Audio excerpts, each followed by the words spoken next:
Hello, আসসালামু আলাইকুম। আশা করি সবাই ভালো আছেন, সুস্থ আছেন। তো ভাই, অনেক খামারি ভাই আছেন যারা দীর্ঘদিন যাবৎ খামার করেও লাভে আসতে পারে না। তো আজকের ভিডিওতে আমি আপনাদের খামারের লাভবান হতে 10টা গুরুত্বপূর্ণ কাজ শেয়ার করব।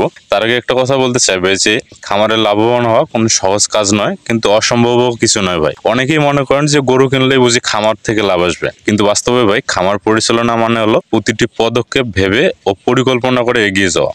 ছোট জায়গায় যদি গরু পালার চিন্তা করেন তাহলে বুঝতে হবে খামারের সফলতা নির্ভর করে খরচ নিয়ন্ত্রণ, সঠিক যত্ন আর বাজারের চাহিদার উপর। দেশের অনেক খামারি ভাই আছেন যারা অল্প জায়গায় খুব ভালো লাভ করছেন, আবার অনেকেই আছেন যারা খামারের খরচ আর দেনার চাপের কারণে হতাশ। পার্থক্য একটাই ভাই, এখানে সঠিক পরিকল্পনা ও যত্নের অভাব অথবা তার উপস্থিতি। খামারে লাভ করতে গেলে ভাই 10টা যে গুরুত্বপূর্ণ কাজ, তার মধ্যে অন্যতম হচ্ছে ভাই পরিকল্পনা। পরিকল্পনা হলো খামারের ভিত্তি। কেননা ভাই, যখন খামার শুরু করবেন প্রথমে আপনার দরকার হলো একটা সুনির্দিষ্ট পরিকল্পনা। কয়টা গরু রাখবেন, প্রতিদিনের খাবারের খরচ কত হবে, কোথায় দুধ বিক্রি করবেন, খামারের যন্ত্রপাতি ও শ্রমিকের চাহিদা কত, সব বিষয়ে আগে ভাগে আপনাকে হিসেব করতে হবে। অনেক সময় খামারিরা এসব বিষয়ে ভাবেন না, ফলে মাঝপথে গিয়ে ঝামেলা শুরু হয়। পরিকল্পনা ছাড়া খামারের লাভের আশা রাখা মানে হলো ভাই অন্ধকারে পথ চলার মতো অনেকটা। তাই প্রথমে একটা বাজেট, লাভ ক্ষতির হিসাব আর কাজের রুটিন ঠিক করে নিতে হবে। 2 নম্বর হচ্ছে ভাই গরু বাছাই সঠিকভাবে।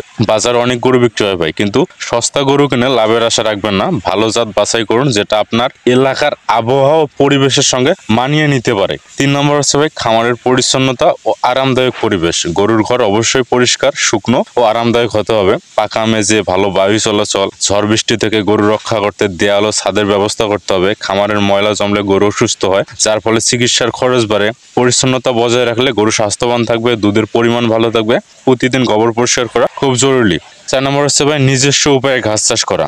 বাজার থেকে ঘাস কিনে আনলে খরচ অনেক বাড়ে, তাই নিজের জমিতে যতটা সম্ভব ভাই ঘাস চাষ করুন, খরচ অনেক কমবে। 5 নম্বর হচ্ছে ভাই খাওয়ানোর নিয়ম ও পরিমাণ। এটা খুবই একটা গুরুত্বপূর্ণ জিনিস, কেননা ভাই গরুকে খাবার দিতে হবে নিয়ম মতো, বেশি না আবার কমও না। বেশি খাওয়ালে ওজন বাড়বে, দুধ কমে যাবে, খাবারের অপচয় বাড়বে। কম খাওয়ালে আবার দুধ উৎপাদন কমে যাবে। তাই গরুর বয়স ও ওজন দেখে খাবারের পরিমাণ ঠিক করুন। গরুর স্বাস্থ্যের জন্য খাবারের পুষ্টিমান ভালো হতে হবে। খামারে অনেক সময় খাবারের মানের চেয়ে পরিমাণ অনেক বেশি গুরুত্বপূর্ণ ভাই, এটা মনে রাখবেন। 6 নম্বর হচ্ছে ভাই নিয়মিত স্বাস্থ্য পরীক্ষা ও টিকা। গরু নিয়মিত অসুস্থ হয়, এটা সবাই জানে। অনেক সময় খামারি বুঝতেই পারেন না, তাই সময় মতো টিকা না দিলে রোগ ছড়ায় আর চিকিৎসার খরচ দ্বিগুণ হয়ে যায়। খামারে গরুর স্বাস্থ্য পরীক্ষা করানো উচিত। মাসিক বা 6 মাস অন্তর অন্তর টিকা দিতে না ভুলে গিয়ে গরুকে সুস্থ রাখতে হবে। সুস্থ গরু বেশি দুধ দেবে আর লাভ বাড়বে। 7 নম্বর হচ্ছে ভাই গোবর পরিষ্কার রাখুন। 8 নম্বর হচ্ছে শ্রমিক নিয়োগ ও ব্যবস্থাপনা ভাই। বড় খামারে শ্রমিক রাখা প্রয়োজন, কিন্তু অপ্রয়োজনীয় শ্রমিক হলে খরচ বেড়ে যায়। তাই দক্ষ শ্রমিক নিয়োগ করুন,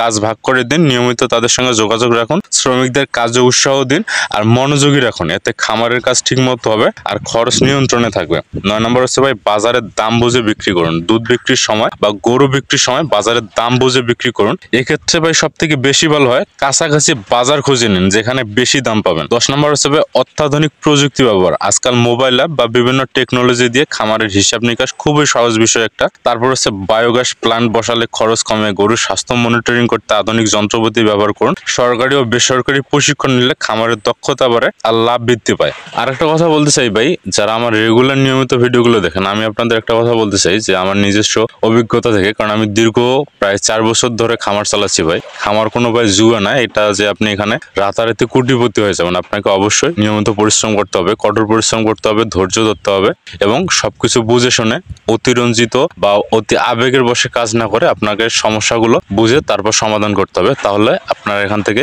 অবশ্যই ইনশাল্লাহ ভালো কিছু পাবেন। সবাই ভালো থাকবেন, সুস্থ থাকবেন। দেখা হবে আগামী ভিডিওতে নতুন কোনো জিনিস নিয়ে। সে পর্যন্ত আল্লাহ হাফেজ।